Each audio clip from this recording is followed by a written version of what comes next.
Hello, everyone, and welcome to Pod TV's The Energy Talk Show.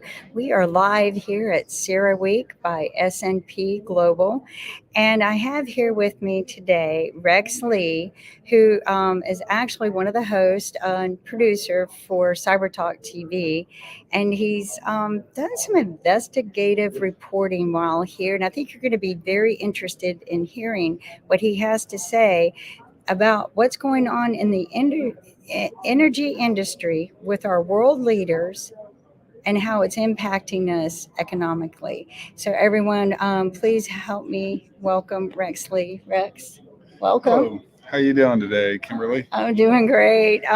We're getting used to this new system of interviewing, streaming wise, but how have you been doing here at CERAweek? Pretty busy. I've been working. I'm on my 15th day on the road. I started covering South by Southwest, which I got a lot of exciting content that we're going to be showing on Cyber Talk TV, as well as a lot of good content here at CERAweek.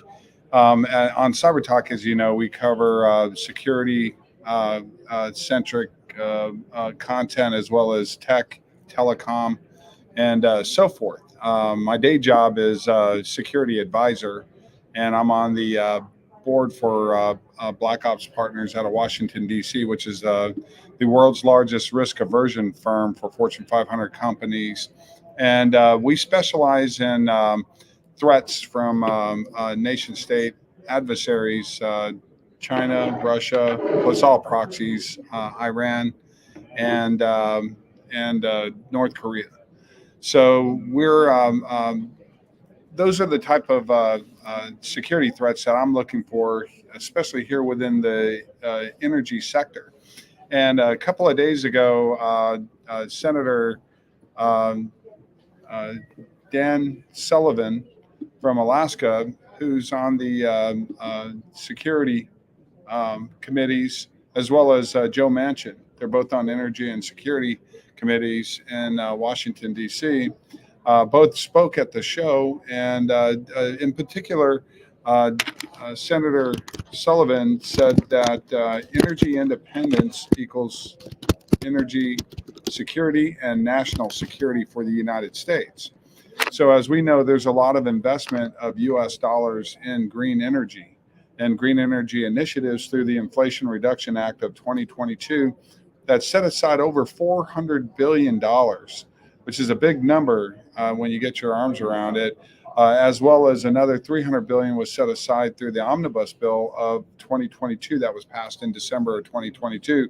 So there's a lot of companies here at CERAweek that are able to apply for those funds for innovation, distribution, and the sale of green energy and green energy tech products and so forth.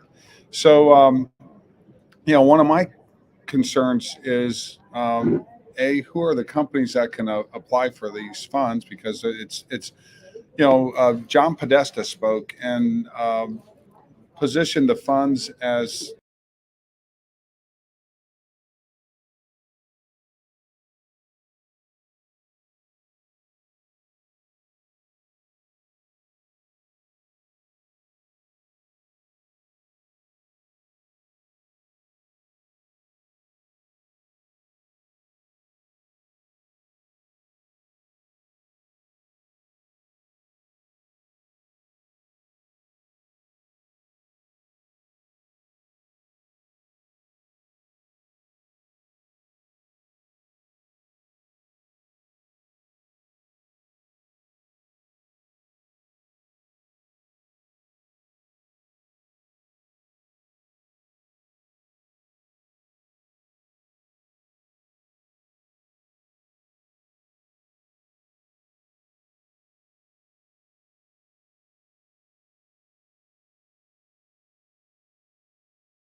Tesla.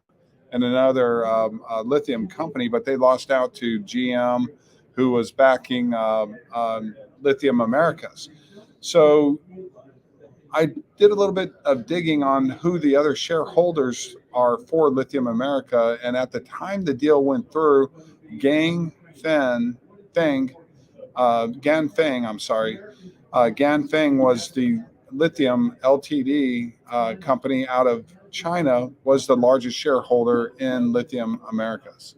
So this meant that the bid was awarded to a foreign company with Chinese investors who are able to mine lithium here in the United States. I think that's a big deal because, as Dan Sullivan said, energy independence and energy security equals national security. And now we're finding out that at the expense of U.S.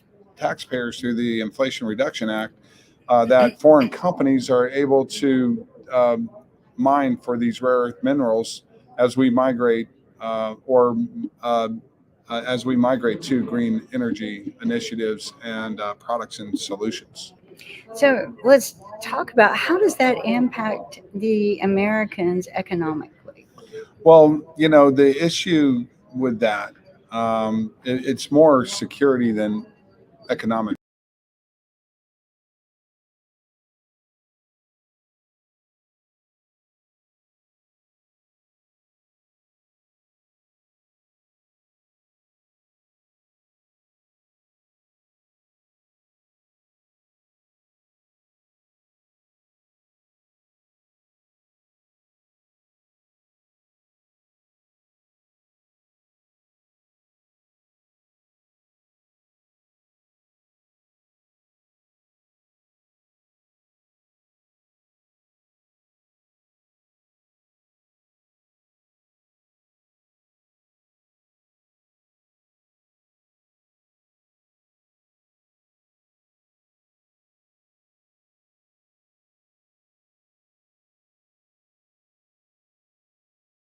Used in all sorts of products and services, most of which today are manufactured in China.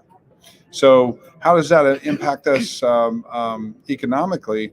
If China invades Taiwan, for instance, then our supply chain for these products and services then can be disrupted as a way to leverage the United States, and then that would impact our ability to utilize green products and services that depend on these batteries and actually depend on these rare earth elements such as lithium, or minerals such as cobalt, another key ingredient in lithium batteries. Wow. I mean, this is, I hate to say this, but this is just irritating me because, our country's, we keep saying, is in billions and billions of dollars of debt. Right. And these programs are supposed to be set up for Americans. And it seems like people are abusing it by using an American label because you said it was American Lithium lithium. Americas. Lithium Americas is the label. And they're actually owned by companies in China. Well, not owned, but they're major shareholders. Their majority shareholder was at one time Gang Feng, and it's Gan Feng, Feng. Yeah, it was. Uh, they were the major shareholder at one time, but according to the deal, GM was supposed to be able to buy those shares.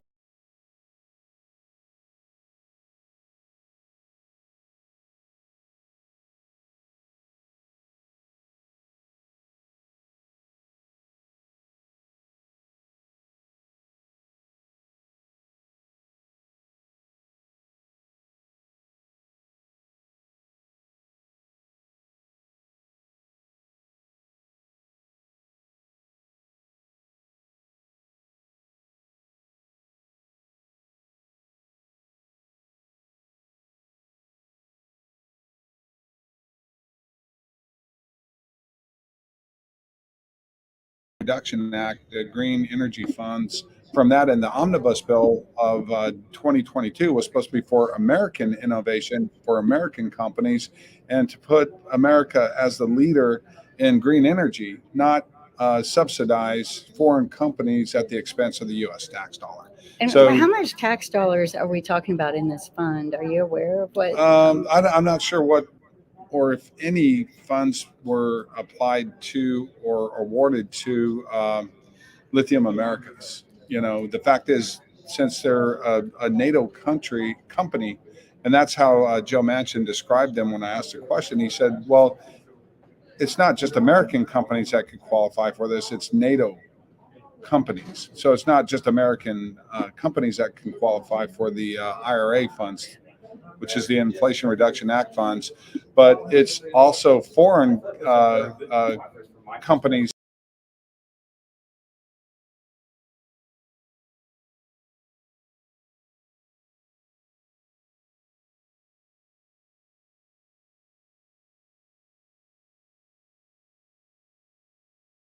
But he's the policymaker for these, how the IRA is going to be spent. Him and John Podesta are the policymakers and influencers on a uh, uh, getting these types of bills passed where the U.S. taxpayer is going to be funding these projects and so forth. But and getting back to the question that I asked Dan Sullivan and Senators Dan Sullivan and Joe Manchin, Joe Manchin had replied back that it's not American companies that qualify, it's NATO companies, meaning companies in Mexico and Canada. Um, Now we're talking about our money, yeah, our it's grants, U.S. our taxpayer. funds, Exactly. So now we're our talking about hardworking dollars. Exactly, to benefit companies in Canada and Mexico, as well as companies in the United States. But then you have to start to take a look at the companies that are qualifying for the IRA. Who's their investors? Are they Chinese investors? Are they investors from India? Are they investors from Germany? It could be any country around the world. But what made this situation highly concerning for me, since I look at global risk aversion and security threats from adversaries, Right. It's concerning that our adversaries can then just invest into these companies as a backdoor. Now, let's say that Lithium Americas cannot qualify for IRA because of the Chinese investment. We're still not sure on that, whether they have qualified or not. But that doesn't matter. They still got the contract, and their shareholders can still be from China. So what did Joe? So whether it's IRA money that is a qualification for them, or IRA money that's been awarded to them or not, the fact is Lithium Americas got the deal because of GM to be able to mine the lithium here in the United States. And Ganfeng is still an investor in the company, as we know today. We just don't know what percent. They used to have majority shares. Today, they may have minority shares, but the fact is they're still heavily invested in Lithium Americas. So when we're talking about this, what was Joe's response, Senator Joe Manchin? What was his response when you asked him this? Well, he seemed a little surprised. I mean, we've got the video. Yeah. And we're going to play it at 4:00 today. Yeah. So he seemed a little surprised about it. But what I found interesting was, and other reporters did too, as a matter of fact, the S&P CERAweek journalist had followed up with a question, and everybody and two Reuters reporters were next to me, and they followed up with me about the question, and actually were interested in connecting me with one of their writers about it, which I did today. As a matter of fact, I just met with him a while ago about the question, because both senators act surprised and they act like they didn't know much about Thacker Pass. The first reply was, I think it came from Dan Sullivan, was Thacker Pass. Where is this again? Where's Thacker Pass, Nevada? Well, this is big news. This is the largest lithium minerals deposits in America. So how do you not know that, especially if you're on the intelligence committee and so forth? He had mentioned that he just came from a security conference in Berlin. That was the Davos of security conferences. So now, how do you not know that this mine isn't going to, how do you not know that this mine is going to be cultivated here in Thacker Pass, Nevada? So I just found it a little interesting. They did ask me to stay after the conference to meet with them, and they wanted to talk to me about my sources, which is I find strange because two of my sources are very public, and one of them being Reuters. And Reuters had done several articles on this as well. And what year was that? Well, the initial article that I looked at was 2021 about the announcement of the deal that it was being fast tracked through the Trump administration. Okay, so this was the America's Lithium or Lithium America. Yeah, when they got the deal at that time. And so who was campaigning for it? At that time, the deal was still the company majority shareholder was still Ganfeng, which is China. Which is Ganfeng Lithium company in China. They were still the majority shareholder in the company as it was the deal was being pushed through.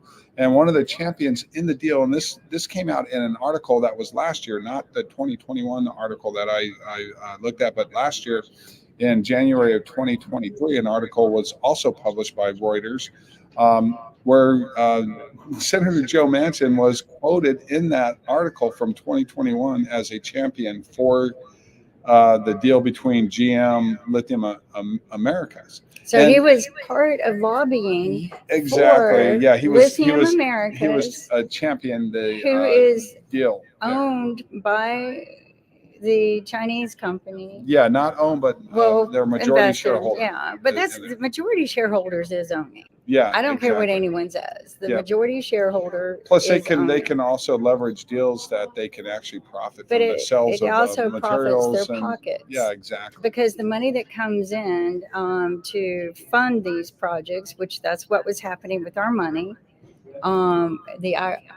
Who funds it now?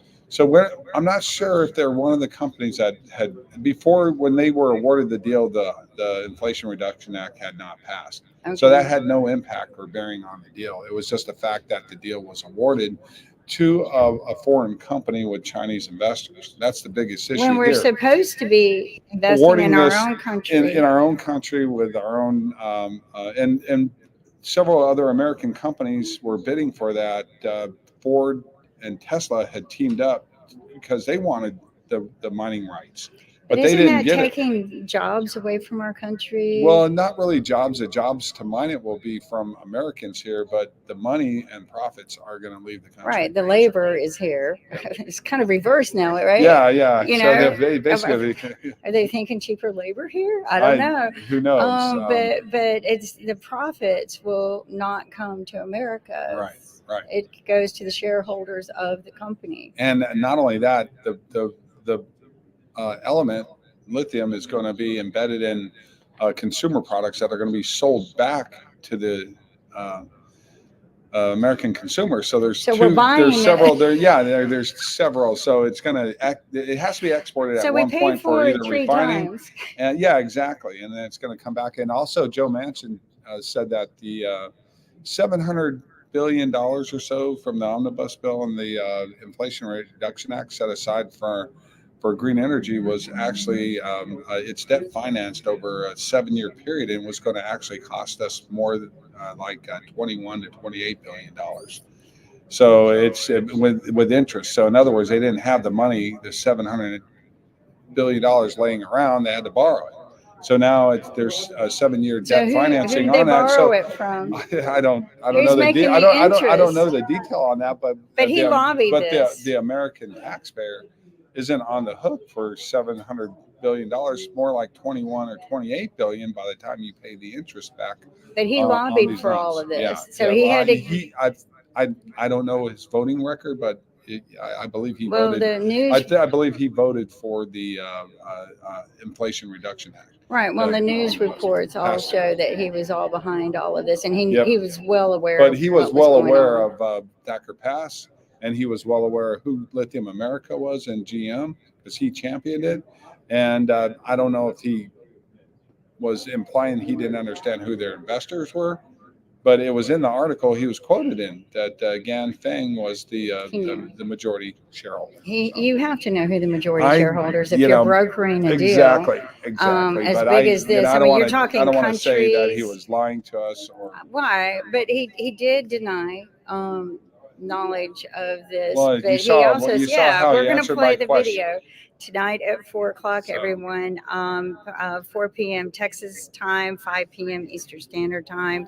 Join us again on a follow up of this. We will be playing the video clip of the question that was asked, and you decide for yourself what's going on. We're just bringing you the information as we know it.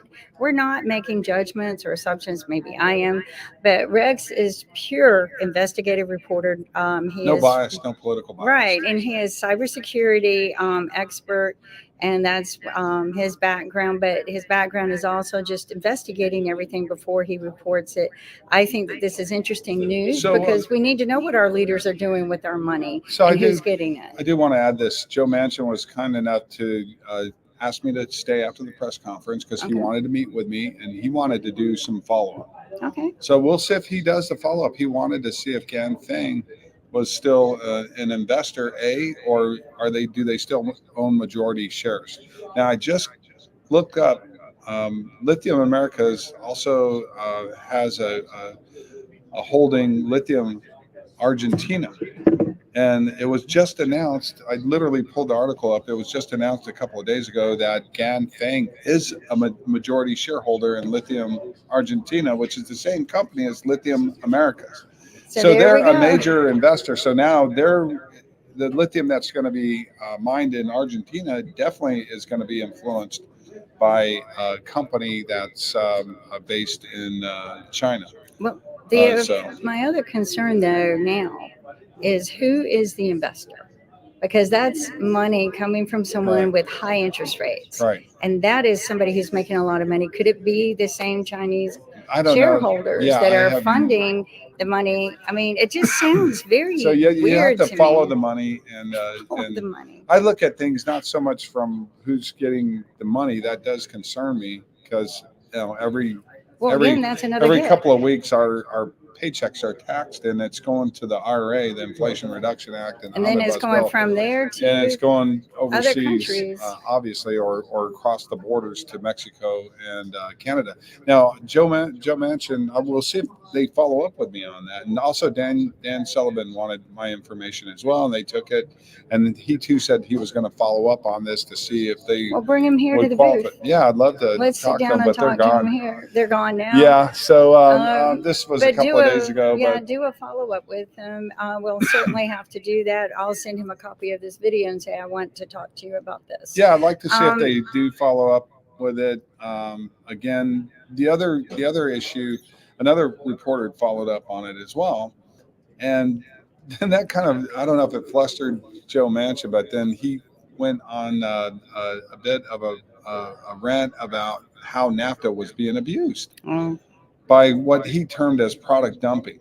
I'd never heard that term before. And basically what he said product dumping was Chinese companies exporting their products into Mexico, and Mexican companies importing those products. Could be happening in Canada as well, and then dumping those Chinese products into the United States under the favor of NAFTA, as well as the Mexican companies, as well as companies in Canada, can also be invested in by Chinese investors. So that's a backdoor security threat to all of this. So now you have to understand, were the products really manufactured in Canada or Mexico to begin with, or were they imported there from China and they're just being exported into the United States and never manufactured in China, in Mexico or Canada, and which would be they shouldn't get the favored trade status that NAFTA provides these